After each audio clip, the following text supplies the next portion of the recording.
كتابك يتوقف عند الشهور الأخيرة من حياة الرسول محمد، ويرسم لوحة قاتمة لهذه الأيام التي سبقت وأعقبت الوفاة. هزائم عسكرية، صراعات عائلية، تجرؤ على شخص النبي من طرف صحابته وصلت حد منعه من كتابة الوصية ومن ترك جثته دون دفن في انتظار حسم الصراع على السلطة. هل فعلا المشهد بهذه القتامة، أم أنك اخترت أن تري الجانب المعتم في هذا المشهد؟ في الحقيقة عندي تعليق على كلمة قاتم. نفضل نستعمل كلمة مأساوي. البعد المأساوي في حياة الرسول آم، يعطيه نوعا من العظمة، لأنه يذكرني بكل شخصيات التراجيديا الإغريقية. يعني إنسان راقي، لأنه العذاب الذي يتعرض إليه الإنسان هو الذي يجعلنا نحس بإنسانيته وبجماله. نهاية الرسول تشبه نهاية كل عظماء التاريخ. ماتوا بعد هزيمة، ماتوا بعد أن عاشوا محن في حياتهم الشخصية، وفعلا الرسول تعرض إلى محنة في حياته الشخصية وهي فقدان ابنه إبراهيم قبل أن يقرر أن يقوم بحجة الوداع. تعرض إلى محاولات اغتيال، وكان يشك في أقرب الناس إليه. مثلا لما كان مريضا تقريبا يوم قبل وفاته، أغمي عليه من شدة الوجع وعطوه لدوه كما يقول كتاب التراث الإسلامي القديم، لدوه وهو لم يكن يريد أن يأخذ هذا الدواء. فلما استفاق وأحس بأن عنده دواء على شفتيه، طلب من كل الأشخاص الموجودين في غرفته أن يأخذوا من نفس الدواء، وهذا دليل على أنه كان يشك في محيطه وفي الجميع ويتحدث كثيرا عن إمكانية سمه. طيب أستاذة هلا، الموضوع تعرفين أنه حساس ومثير للجدل في العالم العربي الإسلامي. الملاحظة وبعد قراءته أن هناك شيء من الخفة المنهجية لو صح التعبير. لا نعرف هل هو بحث تاريخي، بيوغرافيا، رواية تاريخية. أين تصنفين الكتاب؟ سؤالك هام جدا، لأنه ليست هناك خفة. الموضوع خطير وحساس، وأنا أعي جيدا المنهج. أتحدث عن المنهج حتى منهجيا وتصنيف الكتاب. المحتوى ليس اختراعا مني، لأني كل الروايات التي أذكرها موجودة في الكتب القديمة، والهوامش العديدة والشواهد العديدة في كتابي تدل على ذلك. المنهجية هي اعتماد الأسلوب السردي لا الروائي، لأنه ليس كل الروايات هو بحث تاريخي، بحث تاريخي يلتزم بكل قواعد البحث التاريخي، يعني قراءة يعني متمعنة في جميع الروايات، السنة وروايات الشيعة، ومبني على مقارنة، يعني نجم نقوله باللي هو يعني أدب مقارن. ثم لأني وجدت أن الروايات مختلفة جدا إلى حد التناقض. مثلا في سبب موت الرسول، البخاري ناخذه كمثل يقول مات مسموم، ثم يقول أصيب بذات الجنب، يعني هما نفسهم رواية متناقضة عند الشخص الواحد، لم يحسموا هذا الأمر. قلت كيف يمكن أن أؤلف بين هذه الروايات المختلفة؟ وهنا ما تسميه أنت خفة منهجية، أنا أعتبره تأليف بالمعنى الأول للكلمة، يعني تجميع وتنسيق. وأعتبر أن الأسلوب السردي للأحداث، يعني أني تبعت تسلسل زمني من آخر غزوة تبوك إلى دفن الرسول، هذا التسلسل الزمني له ممكن ميزة يمكن أن نصفها بالبيداغوجية، يعني يعطي بعدا منطقيا للأحداث. فقط كي أؤكد أو أوضح ما قصدته بالخفة المنهجية، مثلا أعطي استشهاد من الكتاب في الصفحة 234.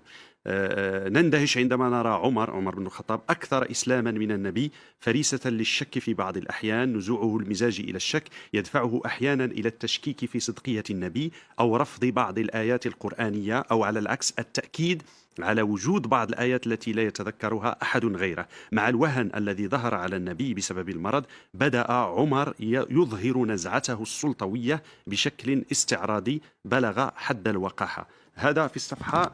عندما نبحث مثلا، فتشت عن الإحالة التي تضعينها، لم أجد أي إحالة.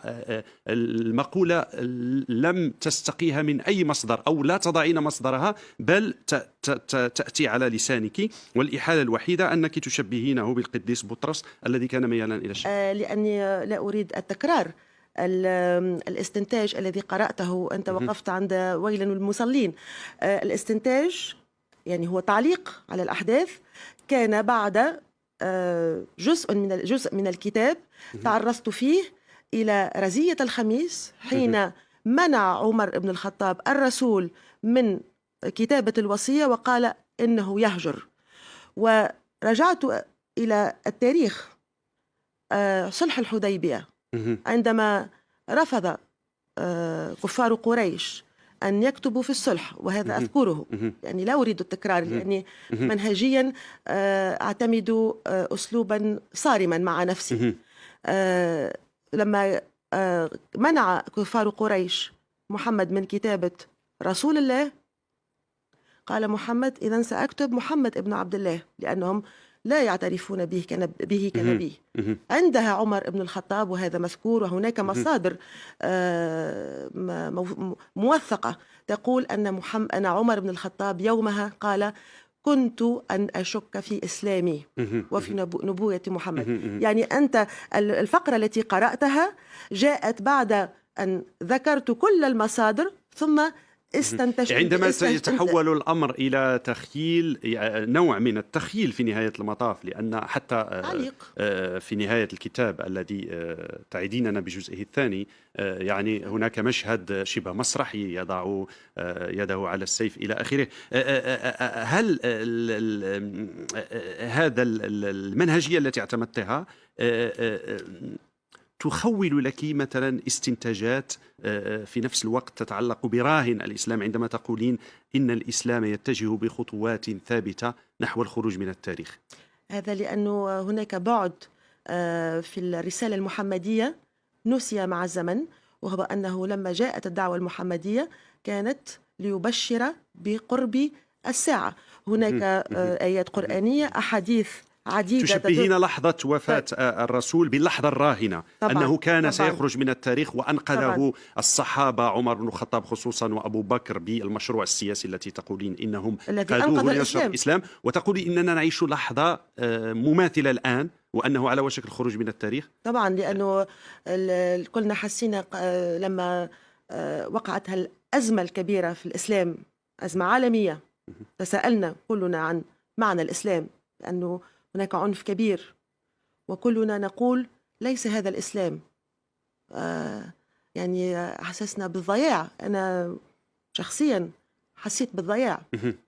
قلت لازم هالعنف اللي لا معنى له، لأنه عنف مجاني، ولكن تقول إنه موجود في قلب الإسلام منذ بدايته. لا، ليس موجود في قلب الإسلام. لم تكن هناك عمليات انتحارية في عهد الرسول. لا، كانت هناك حروب لها أسباب سياسية، اقتصادية، عقائدية. أنك تقولين في تحليلك في المقدمة التي وضعتها للكتاب، تقولين بأن عندما تتوقفين على تجسيد الرسول وعلى الرسوم المسيئة الكاريكاتورية، وتقولي إن مشكلة المسلمين أن مع مشكلة هي تحريم تجسيد الرسول، وأنها مشكلة تنوء على كاهل، سواء ما يسمون بالمعتدلين أو المتطرفين، تضعونهم في سلة واحدة، وتختمين تقولين أن الإسلام ربما يحتاج إلى إصلاح جمالي وليس إلى إصلاح ديني. جمالي، وأنا أحاول أن أطبق هذا الإصلاح الجمالي في كتابي، لأن كما يقول محمود المسعدي الكاتب التونسي الكبير: الأدب مأساة أو لا يكون. وهذا المنهج الأدبي العلمي الذي اخترته تجسيد لهذا البعد المأساوي في حياة الرسول الذي يجعله قريب منا. أليس الاستنتاج جميلا أدبيا شعريا ولكنه بسيط جدا ولا يمكن أن يطبق على المعادلة الأكثر تعقيدا؟ إصلاح جمالي. إصلاح جمالي، لكن فشل الإصلاح الديني، فشل الإصلاح السياسي، فشل.